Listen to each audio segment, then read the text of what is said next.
Welcome to With Creative Company, a podcast where we dive deep in all things business as creatives. We give our personal take on things that actually move the needle, and also chat with entrepreneurs about their experiences in running a business. I'm Jordan. I'm Mayme. Let's get creative. Welcome. Hi. Our first official episode. Yes, I would say how you're doing. I would say how are you doing today, but we just recorded our intro episode a few minutes ago, so a little redundant. You already know. Well, I'm really excited about this first episode, what we've chosen to talk about, and I will punt that title over to you. Oh, I was going to ask you what we were talking about, but today we're going to talk about why you have to over-communicate with clients. Hot button issue. Yes. I feel like this is a personal soapbox of mine, so I was really excited when we chose it. Yeah. It's something that I think, too, people can get, not offended over, but maybe a little touchy with. I agree. I feel like, I don't want to throw anyone under the bus, but I feel like overall, sometimes creatives think that it's not a big issue or that the client's job maybe is to handle certain levels of communication. Yeah. And in my experience, that is not true. And I think it's just so important to really not just communicate, but to over communicate with people. I think, I don't know what this is from, so don't quote me on it, but I think that there's like a stat out there somewhere. Somewhere over the rainbow. Yes. That you have to communicate something to someone 5 times more than you think you do for them to understand it. And I think in my business that has been true. So I also think too, we have experience being wedding photographers, but I think it goes across any business. Everybody has a lot going on. Yes. A lot going on. Coming into their email inbox, coming into their phone. Even meeting in person, you can reiterate things. And it's just a lot of the times people have a lot going on. And so maybe that goes along with that statistic of you got to say it a couple times for it to really get in there. I think maybe sometimes we think that because we are so involved with our client's event or whatever it is that we're doing, that means they actually have the same level of involvement. And sometimes that's not true because it's our job. Yeah. And it's their life that this is like a small part of in some way, whether you're a photographer or any other form of creative. And to elaborate on what you said, yes, we are both wedding photographers. And especially in episodes like this, where we're not interviewing someone, I think our examples are going to lean very photography heavy. Yeah. But we're really trying to make sure that it still applies across the board to other creatives. So I think it does. I think it does for sure. Yeah. Well, to really kick it off, I think we'll start really low. Okay. We'll lay the base, the foundation. And I would love to just kind of chat about some of the mistakes I've made on communication that I have really learned and have been kind of painful. No, I love that. Let me hear your flaws, Jordan. Thank you. All right. Well, again, why I think this is such an important conversation is because you don't know what you don't know. And this was one of the things I didn't know when I first started out, especially full-time in photography, which is a little embarrassing. So I'm really putting it out there for everybody. We're grateful. Do not feel alone. Everybody makes mistakes, and this was one of them. So I will say, back when I went full-time in my business, I did not have great communication skills. I did not have emails that I had created templates for or even a pricing guide.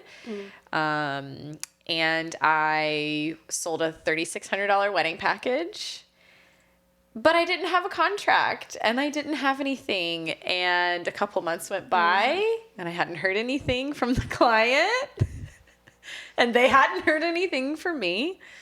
And I ended up losing that wedding. I didn't shoot that wedding. Even though they had said they wanted to book me. And so I think that's like a really just plain and simple example of how it is our responsibility to have those things in place. And like I said, it was a hard and embarrassing lesson to learn. But you better believe that I spent a lot of time creating those systems to be in place to prevent that from happening again. To push into that further, did you ever hear from the client again? Like, did they tell you why? No. Or it just was... They just ghosted me. And I did eventually reach out again. Okay. But it was, too far gone. You know what I mean? Interesting. Yeah. So again, super embarrassing. No, I don't think so. I feel like... But like I said in the first episode of like, sometimes you just have to start messy and you don't know what you don't know. And making those mistakes has then led to business practices that I live and die by. And yeah, that was like probably the biggest one I can think of now.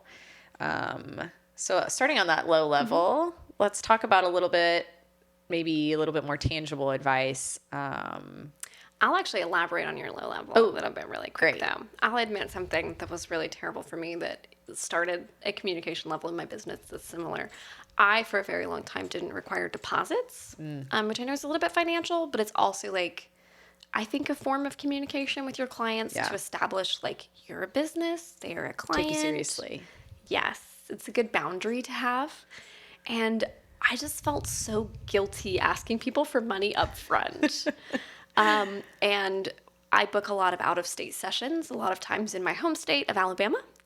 And I travel to those. And I had a senior session booked along with several others.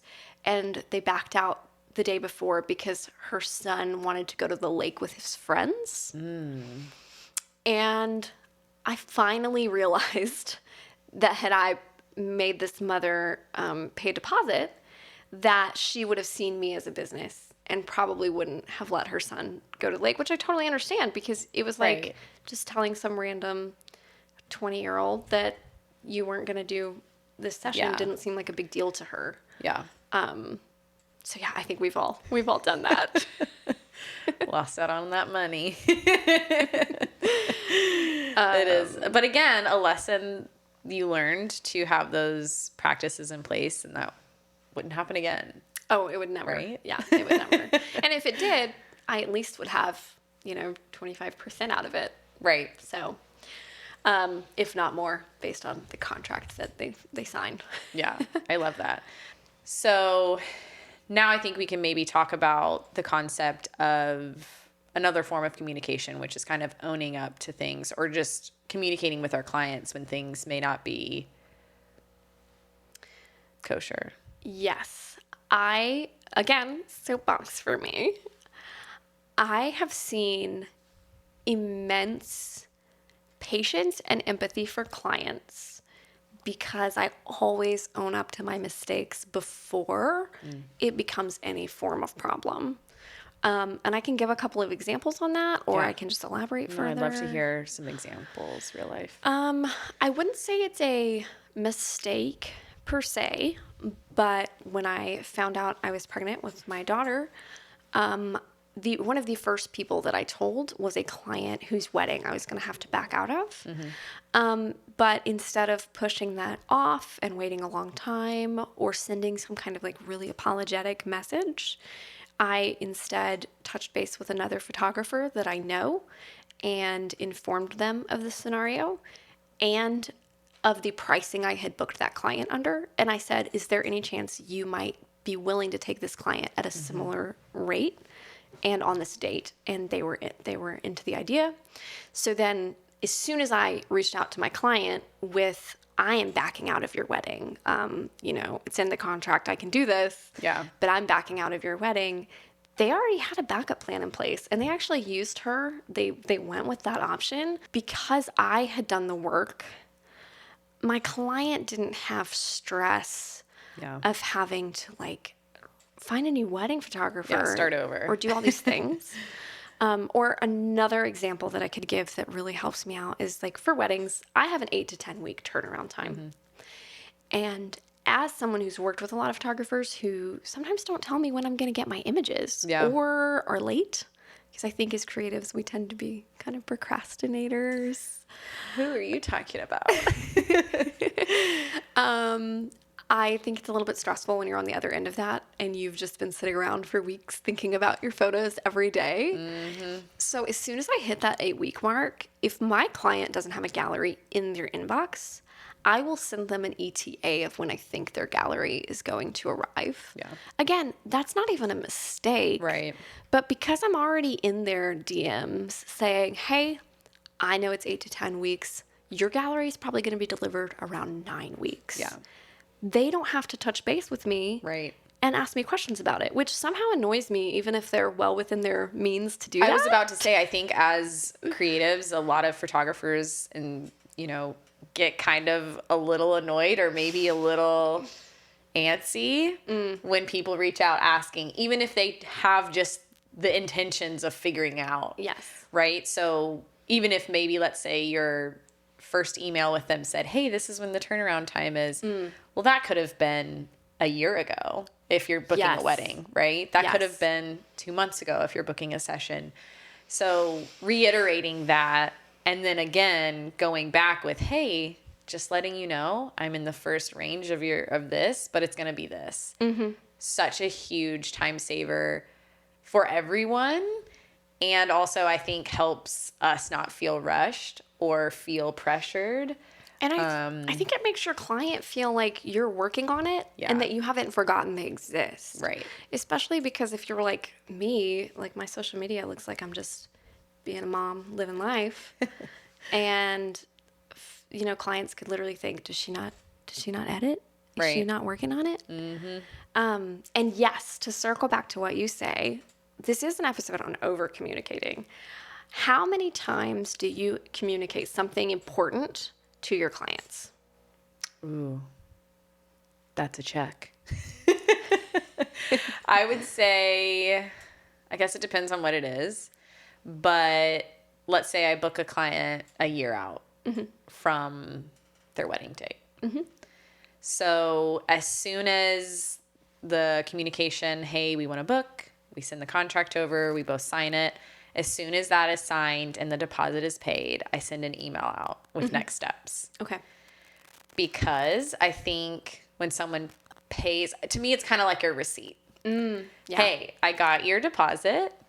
Here's what we're going to do next. We're so excited. This is what's happening. These are the next steps. That's awesome.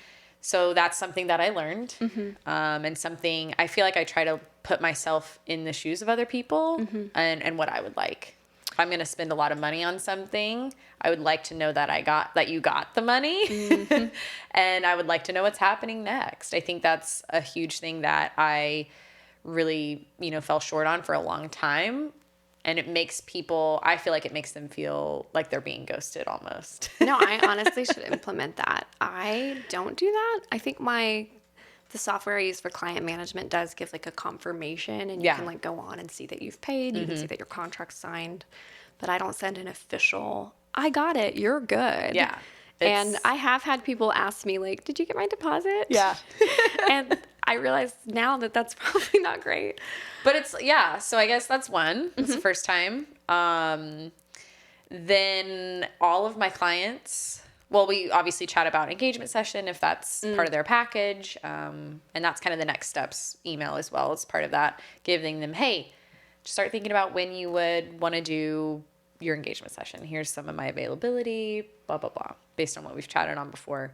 So after the engagement session and everything, when it becomes a new year, I also send out an email to all my clients that I have booked that year. So kind of lets them know, hey, it's your wedding year. You made it. Get excited. All the things. So that's another, I guess, 2. And then I reach out to my clients 2 months before their wedding with another, hey, let's talk about timeline, reminder of your balance due, details, let's set up a call. Yeah. So then it'll be 4. I guess the final timeline call is like 4, I would say. Yeah. I don't know. Is that the right answer? No, I think that's great. I just wanted to hear like what you do because I feel like it's helpful to hear different. You've got a lot that you do, and I think that's awesome. Yeah, I try to.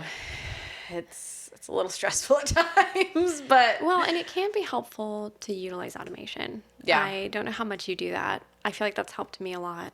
It's templates. Yes. I have email templates. Yes. For just about everything. Yes. From the, hey, I get an inquiry.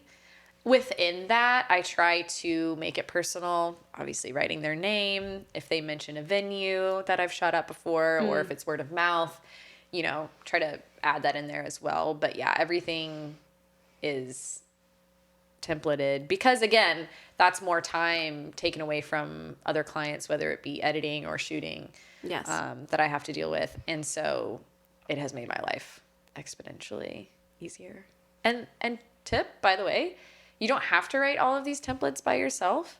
I think that there are great resources out there. I mean, we live in such a day and age of ChatGPT. I didn't do that, but I'm sure people could, and I'm sure it would be very helpful to at least get started. Yeah, I feel like as long as you're adjusting it enough to be you. Yeah. But if it has like the basic info, that would be a good tool. I've never thought about that. Yeah. I feel like, again, my client management software definitely has some stuff included. I don't tend to use that because I had some pretty good systems in place prior to having a client management software. Right. When I was just you. making PDF contracts all the time. Grassroots. I love it. Yes, a PDF contract. Where you had to print it off and sign it? No, they could e-sign it, because you have Apple. I have literally printed off contracts in my files. Really? That's how old I am. I have some. And I definitely had people who didn't know how to use, like, the Apple e-sign abilities on a PDF. And, right. I got photos back of contracts. And I feel like I'll kind of go through my system as well, because it is different, which I think is, like, the things that we choose to communicate and do are a little different. So, yeah. And I don't think that means one is better than the other. No. At all. Because that's the beauty of running your own business. Mm-hmm. And part of, again, your value and they're working with you. Mm-hmm. So, I will say before I start, though, I'll preface this, that some of my communication is also about the unspoken elements of it. Okay. And I think that has helped my business a ton. Ooh. So we'll start with an inquiry coming in. It's 10 p.m. at night. I do work at night a lot, but I also don't want people to know that I work at weird business hours, because I don't answer texts very quickly or emails very quickly. Mm-hmm. I always answer them, but I have like a 48-hour limit, and I feel like some people have like an expectation that they're going to get a 20-minute limit. Yeah, like, man, my realtor, we just bought a house, and he was amazing, but he would apologize if he didn't text me back in like an hour, and I was like, you are okay. You're really okay. I respect this, but I would never. Right. So inquiry comes in, it's 10 p.m. I type out a reply, and I schedule it to go out the next morning at a reasonable time, because then my client doesn't know that I'm going to answer emails at 10 o'clock at night, because there are some nights where I won't. And it is setting an expectation, right? Yes. That you're available. It's an invisible little boundary there. Yeah. And that's not because I've had any bad experiences with clients, but I just want them to, from the get-go, know what it's going to be like working with me. Mm-hmm. And it won't always be that I'm going to reply to you in 2 hours. Yeah. And I always double texts and emails on fundamental things. Okay. So when I receive an inquiry, I also text the client. Oh. And so I will let them know that I emailed them just in case it wound up in spam. Mm-hmm. And I'll say, you can also text me back here if you have questions, and that's easier. Ooh, I like that. I actually feel like a lot of people like that. I get way more texts back than I get emails back. That's amazing. That's accessible. Yes. And I feel like it makes it more personal. Yeah. So I feel like people are less likely to ghost a text message. So they're a lot more willing to be like, thanks, we're actually going to go a different direction. Mm-hmm. And it's fine if they don't. I'm honestly not a huge, like, if we haven't done a client meeting and everything and you ghost me, I don't. Right. I mean. They needed to know your pricing. Yes. They needed to know your budget. They needed the details. They've reached out to 10 people. Exactly. So from there, I will literally tell them I always have like a little meeting, like a little phone call. Mm-hmm. I'm sure you do that too. Yeah. And in that, I'll let them know that once they pay the deposit, I'm going to become a little ghost. And I'm not going to talk to them unless they reach out to me. So I'm very clear that like if they have any questions, they can touch base anytime. Otherwise, they're going to hear from me about 5 or 6 weeks before their wedding when I'm going to be scheduling a details meeting. And typically in that meeting, like you said, if they want engagement photos, they let me know. And that's a different story entirely. Yeah. But then we have that little details meeting. We talk about everything again. We talk about what's in their package again. Then I let them go. And then I tell them again, okay, I'll be a little bit of a ghost, but if you need me, just hit me up. Yeah. And a lot of times I will say, I don't always answer text messages right away, but I will, if it's important, especially, I'm going to get back to you quickly. Yeah. Then their wedding day rolls around. I typically try to text people the week of their wedding to confirm that I'm going to be there. Right. I don't always do that, though. It just depends on how busy my week is. Wedding happens. And when I send their highlight gallery, I think this is where things start to get really important for me. Yes. Yeah. When I send their highlight gallery, I text it and email it. And in my text, I will basically say your full gallery is going to be to you in 8 to 10 weeks. You made me implement that, and I love it. And I feel like it helps so much because then when they start to text me later, hey, when's my gallery going to be delivered? It's literally the last thing I sent them on their phone. And again, if they text me, it's fine. It's okay. I just want them to know what I'm doing. Yeah. Because they don't know. They've paid me thousands of dollars. Why wouldn't I? Right. And granted, thousands of dollars don't go to my pocket, but it came out of theirs. Exactly. That's been so helpful really quickly because, as I mentioned, me and my husband do photo and video together. And video does have a longer turnaround time than photo. So we deliver them at different dates is basically what I'm saying. Yeah. So photo is a bit earlier than video. Video has a lot of other elements, takes a lot longer. I've never thought about that. So in the gallery delivery for the photo, I say and reiterate, this is exactly when your video gallery is going to be live. Yeah, that's really smart. And that's all because of you. So thank you so much. Thank you. I'm flattered. Yeah. Yeah, and then they get their gallery, of course. And like I said, if that's going to be past the 8-week mark at all, they know.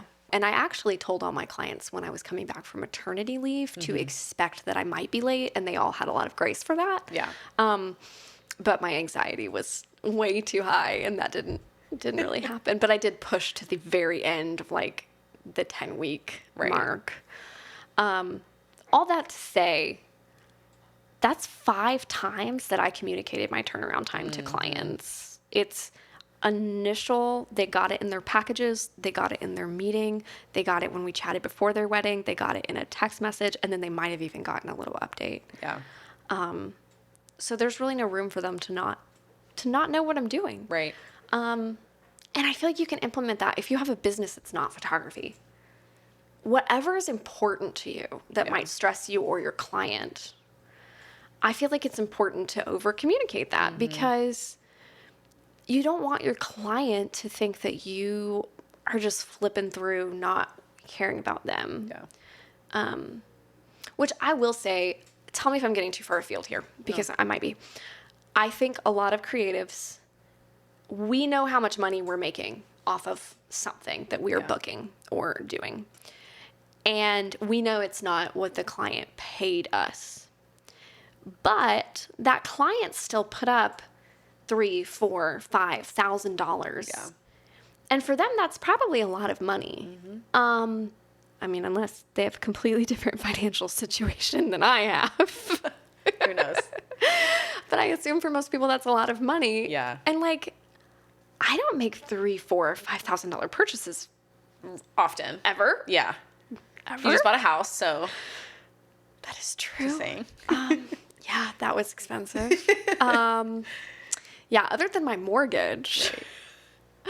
Right. Yeah, okay. So they're giving you a mortgage payment or more. Yeah. So I feel like as creatives, we have to be really respectful that whatever we're offering is most likely a luxury to people, and we have to provide value in that. We don't just inherently get to take their money and then be pretentious artists. Right. Who, you know, I don't know. I don't know how Da Vinci got to act with people, but. Right. If only we knew. No, I agree. I completely agree. It's so important to, and maybe to go along, this might be a little out of field too, but when you book a client, let's say it's for a wedding or any other creative venture, whether it be planning or writing a book, I don't know, all these different things that you can do, making a logo for somebody, for their business, whatever that looks like. Typically, it could be this person's maybe first time doing something like that, right? Yes. And we do this day in and day out. And I think as creatives who have a niche, which a lot of us have always been told to niche down, pick your market, all these things, it's what we do all the time. Yes. But it may not be that client's first. You know, it may be the client's first time. It most likely is, especially if you're a wedding photographer. And so communicating that. Yes. And that process, what that looks like. No, I think that's a really wise perspective. I haven't really, I guess I've maybe thought about that, but not in those words. Yeah. That like what we're doing on a daily basis is not what they're doing. Which is awesome because, and I think that also goes back to they're your client and you care about them. So like most business owners that I know really do care about their clients. Yeah. And you know how much you are invested and how much you're thinking about it. Like, honestly, like I still talk about weddings that I went to 3 years ago or the people that were involved with them as though it was yesterday because they are important to me. But my client doesn't know that because it was just their big event that they hired me for. Yeah. And they're not sitting next to me while I spend 20 hours staring at their faces. So like, I think for them, it's like, this is a small portion of their life. Yeah. And a really important one. Yes. Really important one. But to have the grace to like, just your business. Yeah. Yeah. I think that's really cool. I think too. I don't know if my elaboration was actually helpful there. No, it was really helpful. Added. Another thing I just thought of, which I think you did touch on earlier, was when we get to slap creative in front of something, it kind of makes me feel like customer service goes out the window sometimes. Because in the name of art, if you will. And that's convicting for me because I do think as a creative, people are hiring you because of you. Yes. Because of your work. Because they like your style, editing, shooting, whatever. But you also have to understand that you are providing a service. Yes. And that therefore requires customer service. Yes. And actually, I'll piggyback on this. Yeah. And this might be like a good maybe topic to wrap up on. Yeah. There are so many things you can do to improve communication that are not just saying certain things. It can be you have a sign off on your email and it's the same every time. You have an intro to your, for example, a great, I feel like example is that I email clients all the time. Do they say hi, Mayme, comma, every time they respond? Yeah. No, I don't care. But I'm going to say that to them every time because I need them to just have in the back of their mind that I'm replying to an email for my job. I kind of follow certain standards with how I type things out. Like I have an intro line. It's very formal, albeit not stiff email method. And I think, in my opinion, those little things communicate a lot to people. Yeah. And it's not even what I'm saying. It's just how I'm doing it, the amount of effort that's going into it. And like we said, that can be automation. Like a lot of those emails are templates that I've written out. And that's one other thing I do. I make all payment reminders look like automated emails, even if I'm manually sending them. Yep. Because I don't want people to think I'm sitting at my computer noticing they haven't paid me. So if I'm begging for the money. if I'm having to send my little 1 month reminder and if it's not already automated, I'm going to make it look automated. Yeah. Because then they don't reply to it and apologize. And I don't want them feeling that guilt. Yeah. Because they forgot a payment. Who cares? Amazing. I love it. So bottom line, over communicate.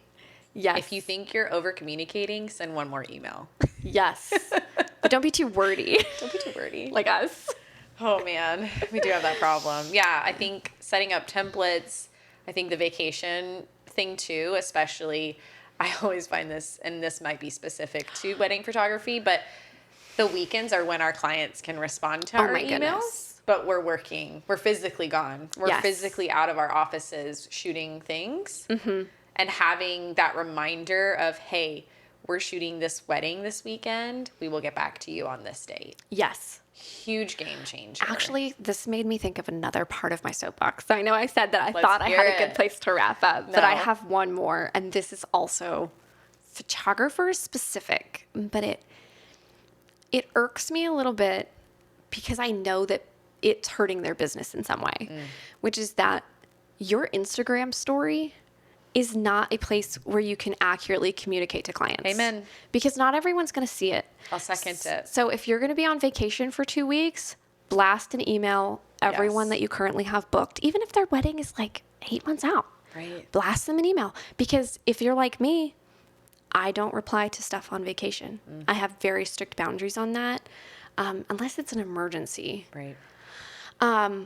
So like, or if you're going to be late delivering someone's gallery, or you're behind on editing and everyone's galleries are going to be a week behind, I think you're going to have a much better, again, level of empathy from your clients if you reach out to them personally than if you just post on your story. And I'm guilty of doing that. Really? I think it's not recently, but I have done it in the past. My really was not condescending. I hope it didn't come across. No, it's not. But I think it raises a good point, because what I'm about to say is I think it was more self-serving for me to feel, oh, look, I'm busy. Yes. I mean, I've done that before too, where I'll be like, here's my ETA of deliveries. And it's not because anyone's going to know. Right.